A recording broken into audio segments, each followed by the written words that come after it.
Okay, this is the first video since we did that intro. I've gone ahead and welded all of this. Like I said, it's welded along in here. We pulled this in some, and then I only welded to here so that the frame rail can go down in there. Actually, in the floor we've used, there's a little bit of a manufacturing defect where this comes over, so we'll have to grind that down.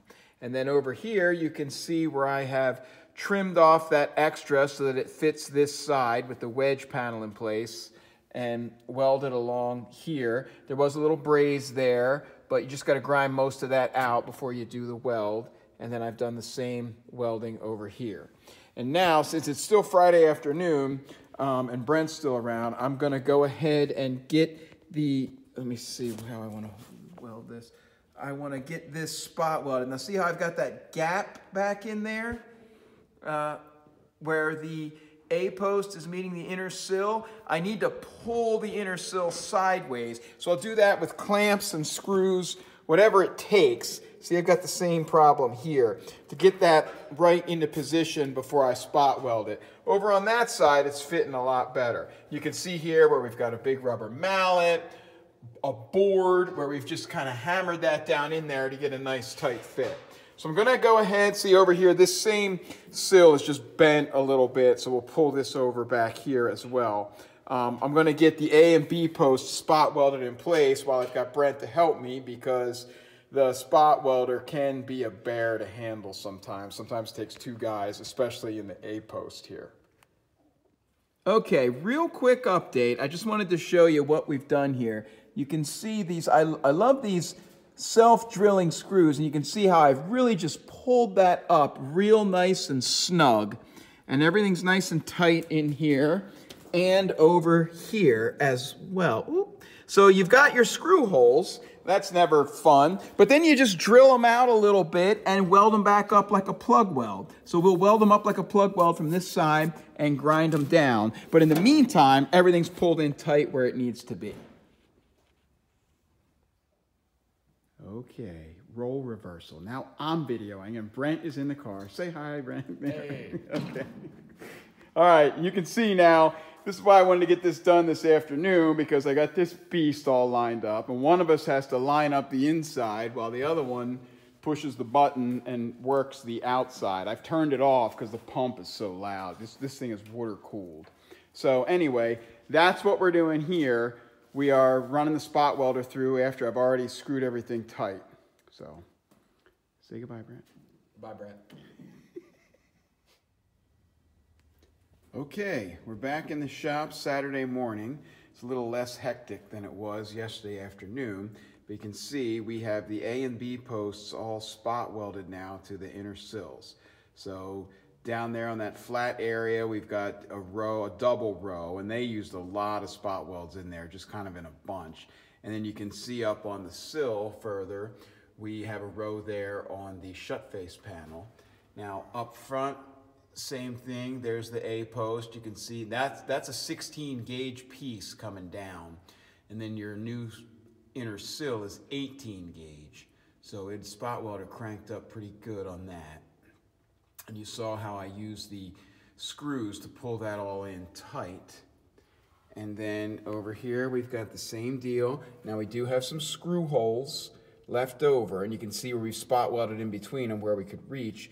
We will clean those up, drill them out a little bit from the other side, and go ahead and put a plug weld in there. So that'll just strengthen things more. Right here, we have the shut face on the left-hand side, and you can see where it has rusted out from moisture in the carpet or whatever. You want to leave this in place if you can. Even if it's all rusted out and you're going to take it out later, leave it in place as a marker for where you need to go. So we've done that. And then up front here, we've got these little tray areas where the inner sill sticks out. You can see we put a nice, neat set of spot welds in there. And same thing over here, which is really important because you're going to have your data plate here, and people are going to be looking at that. So now over here, we've already welded this whole area from the inside of the tunnel. We will run some beads along here, and then we're going to plug weld here and plug weld here. And that will pull this together. Like I said before, this is probably rising up a little and that's sagging down a little. Now, things were kind of crazy on the day when we put this in the jig and took the car that was in here out and all that. I should have marked and punched or drilled a set of holes in here for the plug welding. But I'm going to have to do it now, and that's okay. You know, it's just a little more difficult to do.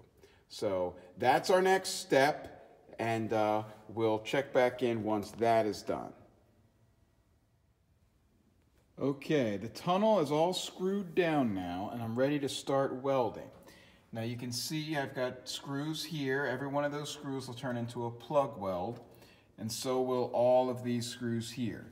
Now they look a little uneven. That's because where I can, I put them in the exact same spot as the original spot weld. See, there's 2 screws and a spot weld that I didn't do. There were a lot of spot welds on this side. But that spot weld, you can just see where the point of a drill bit has poked up into it from the bottom side when we dissected this.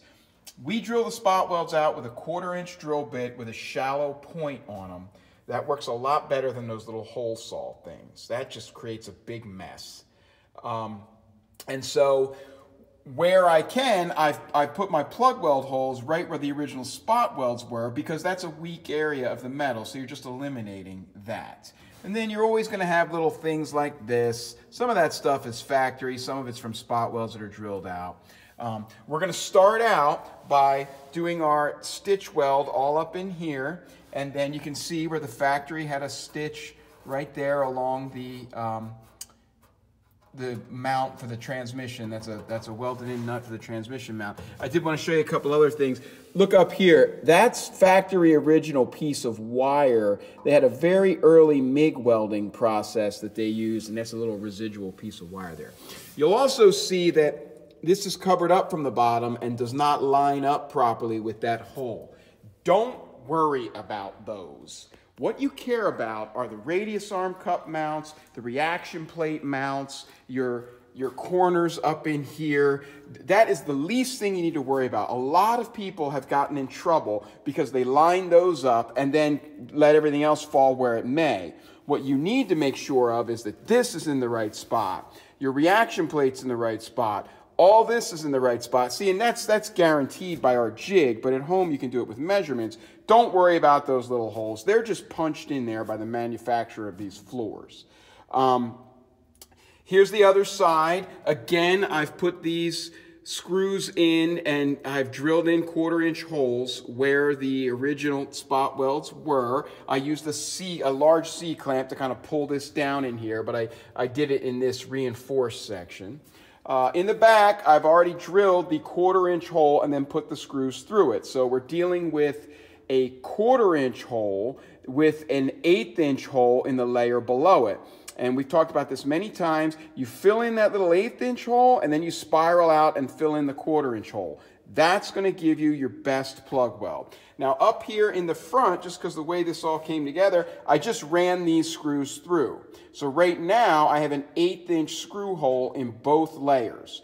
What I will do is, as I come through and plug weld this, I'll pull the screw out, then I'll take my 1/4-inch drill bit over here. You can see I've got my 2 tools that I need, and I've got my little box of screws there. I'll pull the screw out, and then I'll take the 1/4-inch drill bit and just drill down through that top layer. So it's a little sloppier than over here, but you've still got a 1/4-inch hole over an 1/8-inch hole, and then you weld that up. So like I said, I'll start out in the front with the stitch welding, and then you can see they've stitched over to here. So I'll do that. I'll put the stitch in here all the way from here to here, because I'm going to have a new cross member in here. I'll put some stitch welding around this corner, in here, in the back. I'm going to leave this free for now until I do the rear bulkhead. And then after I have that all in, then I'll start pulling the screws out in a staggered fashion and putting in the plug welds. So this is probably going to take me an hour at least. It's taken me an hour to get this far since our last video. All right, time to weld. Okay, we've finished welding in the tunnel, and I just wanted to take a quick video here To keep it real, you can see tools and things are all over the place, and those little screws go everywhere because when you're in the heat of battle, you just take them out and throw them wherever. So there's some residual smoke from various contaminants in there, some of the burning of the weld through primer, etc. So I'll clean this all up and I'll wipe that down with some acetone, and then I'll show you what we did, and we're going to move on to the next step. Okay, we're all cleaned up. I've taken a microfiber rag soaked with acetone and cleaned all of that, just residual smoke and gook off of there. So this is our finished weld. You can see we've got the stitch weld up in the front. And we've come along and we've really put the stitch welds everywhere they had it, although I have gone a little farther here and I have put one here in the middle. I've put one over here in the middle. It's not going to hurt. This all gets covered up with sound deadening material and carpet. And then we've got our plug welds, which are pretty much where the same spot welds were. One thing you don't want to do is skip the plug welds and just put a stitch weld here. That would be a very weak weld, and we're going to talk about that again in a minute because you've got that little flange there, so it'll be pulling up. So you want to definitely have those plug welds. What we're going to do next is put the factory cross member piece back on here. Now again, we've added in our subframe tubing. This is 1/8" thick steel. This isn't usually here, but we call that our hidden subframe because once we put this cross member on, you're not even going to see that. This is the cross member piece that we're going to put in there. It is a half piece. When this is what the factory does is they put the floor together and they put a full piece across, and then they put this, actually I've got this turned around, hang on. It goes like that, and then they put this cap on, all right? That is what is inside there. See it there? It's got the 3 nuts on. We've just got the holes here for the moment. But we do sell the full cross member. But this is what's in there, and you can see those little flanges.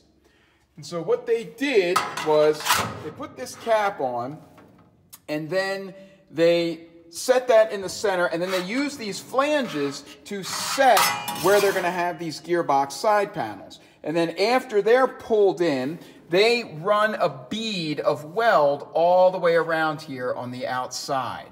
And what we've done is cut the residual part of the cross member out, and we've ground that bead down flush, so that gives us a nice bed of thick metal to weld to. We're going to put a bead right in there. Now, on the outer edge, I don't know if I can turn this around, sorry, I'm working by myself here.